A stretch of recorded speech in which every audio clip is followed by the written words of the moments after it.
Good morning, everyone, and welcome to the Sirius Report. My name is Ken Shorten, and as always, I'm here with Paul.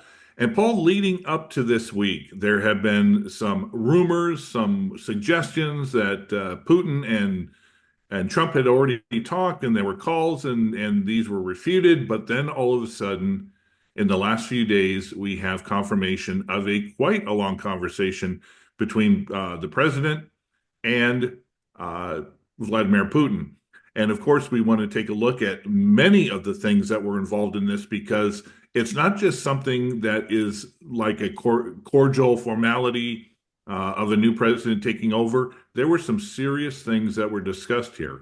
Paul, as always, I want to thank you for being a part of this discussion. And where do you want to lead with this? Well, obviously, firstly, thanks for joining as well today for this discussion. And it was like we said, there's an inevitability. This was going to happen. It was going to happen sooner rather than later. And they spoke apparently for about an hour and a half, which, okay, allowing for translation, etc., is still quite a long time. Probably at least 3/4 of an hour of actual conversation. Okay, you can halve it because of the translation, but they discussed apparently in the Middle East. They discussed clearly Ukraine and also bilateral relations between Russia and the United States. And we'll come on to those individual topics bit by bit. Putin's invited Trump to Moscow. Trump wants Putin to go to New York. They're going to organize personal meetings. They both seem to be on the page that now is a good time for Russia and the United States to work together to end the war. Putin told in great detail Trump about the need to eliminate what you might call the root causes of the Ukrainian conflict. That's going to be potentially a very difficult issue given some of the fundamental problems that exist inside Ukraine. And we're not going to get into that discussion, not least because he can get you in a load of hot water. But everyone knows what that relates to internally in terms of the politics. The thing that was stressed most by the Russians as well is a need for a long-term settlement and not sort of any of this ceasefire, because Trump suggested a ceasefire and Putin went, no, it's not happening. I don't want a temporary arrangement to resolve this problem or a ceasefire that allows Ukraine to rebuild itself. Then things get stalled for several months. A kind of Minsk mess up, as it were, happening again, rightly so.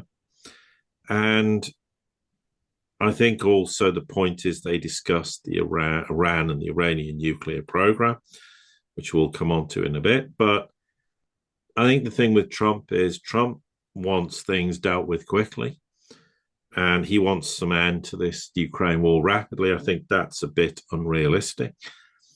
I think it will take a bit longer than that. But the fact they're now wanting to engage with each other and to have this level of dialogue, which we've not seen since Trump was last in office, is a huge step forward. There's no agreed dates on anything at this point in time, and why should there be? But I think that's just an initial kind of, for me, 30,000-foot view. We can then sort of go into some of the detail after obviously you've spoken as well, Ken. Yeah, one thing I did find interesting was when Trump last evening from the Oval Office made the point where he confirmed that Zelenskyy will not participate in any negotiations and will have to accept the agreement. And I think when you take a look at both sides, I think Russia wants to deal directly with the United States, not have to deal with NATO involved in it. And it was kind of funny because Zelenskyy came out and cried that he has to be at the table. NATO has come out; they're standing in unison that we need to be at the table. But the reality is that if the United States pulls completely out, NATO is going to fall apart when it comes to Ukraine supporting it. Zelenskyy is already on political precipice. So if he doesn't get the money, if he doesn't can't sell that he's got the U.S. support behind this, that's going to fall apart, in a short amount of time. And of course, the other thing is you're going to have the representatives from both sides come together probably pretty soon between Russia and the United States and hammer out some type of agreement. And I would not be surprised, I could be wrong, but I would not be surprised if there is already the joint agreement between the two sides, their officials, and then boom, you have like this per se signing thing. We've come to this agreement here. This is how it's going to be, and we're going to enforce it. Yeah, the problem is though, with you'd like to think that, but the problem with that, Ken, is we know there are aspects of what Trump sees as his plan that are wholly unacceptable to the Russians. I mean, it's just it's a deal breaker in terms of what happens in the future with regards to Ukraine. Although, of course, Hegseth made the point, we're not getting involved. So the United States can very cleverly say, we don't support, we're not going to arm Ukraine in the future. We're not going to get involved in any peacekeeping mission, etc., etc. But that doesn't stop Europe doing it. And, there's an argument, you could say, well, if Europe increases its military spending, what's it going to increase its military spending on? US arms. So the US sells arms to Europe, and then Europe gives them to the Ukrainians. So I'm not saying that will happen, but there are teething issues, to put it diplomatically. We are at broad agreement in some points that are easy to remedy immediately, but there are some things and the specific details that they're some way off, and they're going to have to give assurances. They don't arm Europe to give the weapons to Ukraine, etc., etc. But at the moment, let's park that, because that's part of what will have to be agreed upon. I think another interesting point, though, was when they talked about bilateral relations between the two countries in the economic sphere. Now, I don't recall even that particularly going on in Trump 1.0, as it were. It certainly has hardly ever happened in my lifetime, or in my time I've had any interest in what goes on in Russia and the United States, their relations. Now, that can be extremely important, because that would imply all the things related to SWIFT, to Russian frozen assets, to access to Russia's vast mineral wealth, which the United States would like access to, not least uranium, and of course rare earths, and of course heavy Russian oil. And I mean, the United States has hypocritically been importing quite a bit of this stuff from Russia anyway for the whole of the war, but recently Russia started to put some sanctions in place and embargoes to prevent that happening. So that could be a very juicy carrot to dangle in front of Trump, and might therefore persuade Trump to go, well, if you can cooperate in that way, on that basis, then yeah, we'll agree to X, Y, Z, and A, B, and C for that matter. So clearly, you're absolutely right. Trump doesn't want Zelenskyy, but I'm going to talk about the peripheral players separately, because there's a whole separate discussion point to do with that. I think we'll just stick to what Trump and Putin discussed. Now, interestingly, Trump also said he's not going to go to Ukraine. I'm very pleased to hear that, because I'd be very, very concerned Ukraine might see that as an opportunity to have a false flag and then blame the Russians. And that could potentially have disastrous consequences, as we know. I mean, and I think the point is, from Trump's perspective, is he is thinking carefully about how they handle this. He wants things, but then talks to Putin about a ceasefire and then goes, okay, that's not really on the cards. It's not going to happen. And interestingly, of course, from Putin's perspective, he's going to talk about, well, what are you going to do whilst this war continues? Because clearly, if Russia says we don't want a ceasefire, the war will carry on until we have an agreement, then the war carries on. But what does that mean in terms of the United States providing aid to Ukraine.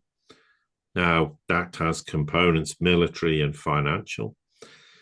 And I think what was telling, and it seems to be the case, is Trump made the point to Putin, we want aid to be provided based on a number of guarantees.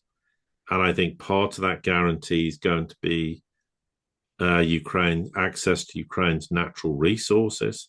Now, it's a slight problem with that already, because Besant went to Kiev, and by all accounts, while Zelensky's claiming we want to cooperate with the Americans, he's not prepared to sign any documentation with guarantees about returning funds invested in supporting Ukraine. And you can understand why, because as you say, Ken, his political position's precarious.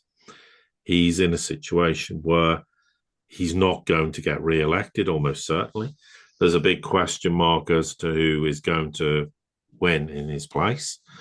I think it's very telling that Trump made reference to the fact that not that there's any polls, but Zelensky's political, popularity is non-existent now in Ukraine, unsurprisingly. And he made reference to the fact that there will have to be new elections held in Ukraine. Okay, when? We don't know. But I think I'll stop there and then you can come in, because I think I've just wanted to raise some more points in a bit of detail. Yeah, it's interesting because last week, take this with a grain of salt. The SVR came out and said that they had received information that NATO wants to pretty much see about replacing the leadership in Ukraine. Well, like I said, take that with a grain of salt. A lot comes out of NATO and Europe that is bombastic and really doesn't have any significance. But it does lend credence more and more that Zelensky's tenuous hold on the presidency there is declining every day. And if you think about it, something else that came out, and maybe it's a sidebar, but Trump is having to deal, of course, with Mexico and different nations in the Western Hemisphere. And if the alleged money trail shows that a large portion of the U.S. arms and money that was sent to Ukraine has been sold to other entities, well, in that case, if the U.S. nor Russia wants to be able to, or wants to make any type of agreement that Ukraine and Zelensky is standing behind, because you really can't trust that when you see the different things that have occurred already in the conflict, and especially in this big Doge movement to find out government efficiency. Trump wants his money back, and if he has to get that through mineral rights and rare earths, well, all of a sudden you're still impoverishing Ukraine after the conflict, as well as the demands now. Because honestly, I don't think there's really anything Ukraine can bring to the table except, just ending it right there, or having a change of government, which sadly, back in 2014, this is what started this whole thing to begin with. Well, yeah, but as long as there's a legitimate because there's elections are due. Zelensky's term as president has expired. He just didn't have election because there was a war going on, and because he said there's martial law, etc. Okay, there's some slight agreement on that, but that's largely an excuse. But I think, as I say, I'm going to park the whole Zelensky thing, because I think there's a whole bunch of interesting points that we can talk in a subsequent podcast. So coming back to the issue of the discussions between Putin and Trump, I think it's also worth making reference to the fact that Putin had never mentioned this before. He came out and basically said that the election was stolen from Trump in 2020. Now, the Russians don't say that for no reason. He's not doing that to butter Trump up, because he doesn't want to or have to butter Trump up. Remember, Russia's in the ascendancy. They're winning the war. But I think clearly, you would argue Russian intelligence knows this to be true. Putin sat on this for a number of years and now is coming out and going, well, I'm going to now mention this because it's a statement of fact. So it was interesting that he just threw that in as a very matter-of-fact statement amongst many other statements. So the question, of course, is what's going to happen in terms of discussions related to the Middle East, which must relate to Gaza and his pretty inflammatory statements. Trump, there's no way Russia's going to be happy about that because they are very pro-Palestine and support a two-state solution, whether people agree with it or not. There's also the whole issue surrounding Iran, and we talked about getting Iran back into the JCPOA, which stupidly Trump walked away from. We said at the time, very idiotic decision to make, but it was made. And Iran's very important because there's this ongoing concern that Israel will still desperately wants to go to war with them, although it's been avoided during the Biden administration. But is that going to be avoided during the Trump administration remains to be seen. But there was discussions also about energy between the two countries, which I think is very telling because Trump, for some reason, thinks the United States has this bottomless pit of energy, which is a lie. It's peak in terms of its energy, and it'll be interesting to see what those discussions come to fruition. The other point was, given all the recent quite bombastic statements the US has come out with, which are very incorrect about AI, but they discussed AI. So there is some belief that, in fact, they can normalize relations and that in a post-Ukraine war, they can start to work together. The one thing Trump needs to be careful about, and it's interesting they never discussed China, because Putin will get very angry if he starts talking about trying to drive a wedge between the Russians and the Chinese. That is never going to happen. There's an awful lot of people who still think China and Russia don't like each other, that China and Russia hate each other, that they have border disputes and all these other statements, that none of them are true. They're about as true as China's social credit score system, etc., etc. They're all just myths made up by people who are desperate to believe that China and Russia will never form a meaningful alliance. Well, they already have it. So, and also, of course, Russia's mindful of what's going on in Southeast Asia. So there are important points where, aside from just Ukraine and what needs to be dealt with there, well, the West Asia is an obvious example of that, not entirely. So the question is, we don't know yet when the meeting is going to be held, but what we do know is, interestingly, Trump is not going to put Kellogg in the team to go to Moscow or anywhere else. So he wants to send people like Rubio. Interestingly, he wants to send the director of the CIA as well. So that will be very telling in terms of what that perspective is going forward for in terms of the relationship on the level of intelligence agencies. But what I think we can say is, as far as Trump and Putin are concerned, well, maybe now is the time that we can end the war. Putin's perspective will be you have to agree to all the points we've said, because there's no way Putin's going to have repeated those 500 times and then just go, okay, I've decided to walk away from it.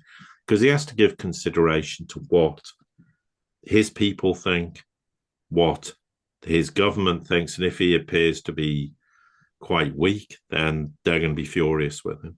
I mean, there is already elements who think in Russia who think Putin's been too weak with Ukraine and over Ukrainian policy.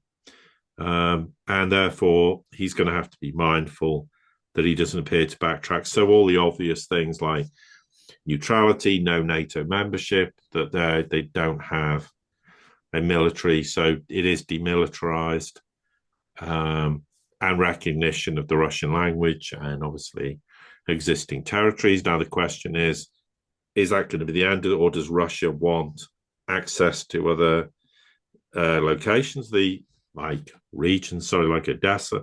That increasingly looks unlikely. Nikolaev, also unlikely. Kharkov, possibly, but I mean, that might be a bargaining position to say, well, we never really wanted Kharkov, and because taking Kharkov city is going to be extremely difficult, but they've made inroads. So maybe they could say, well, we just won't take any of that territory. We haven't had a referendum in Sumy and Kharkov, so we'll just leave it alone and we won't bother. But the other regions we regard as part of the Russian Federation and will retain them. So these are the obvious discussion points. Then, of course, largely it's the future of Ukraine, what is going to happen, because excuse me. Sorry about this. Hang on a sec. Yep, frog in the throat there.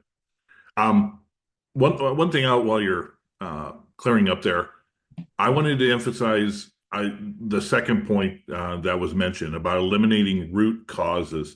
And I think this is one of the most important things, especially as a concession that not only would the Russian people, but the Russian government itself would take a look at. We already know that Trump is pulling back and does not really want to see NATO in the where it is today. Let Europe deal with Europe. We don't have to be responsible for it. And he certainly doesn't want to command it the same way that many of the neocons and neolibs did over the past 30 years or so.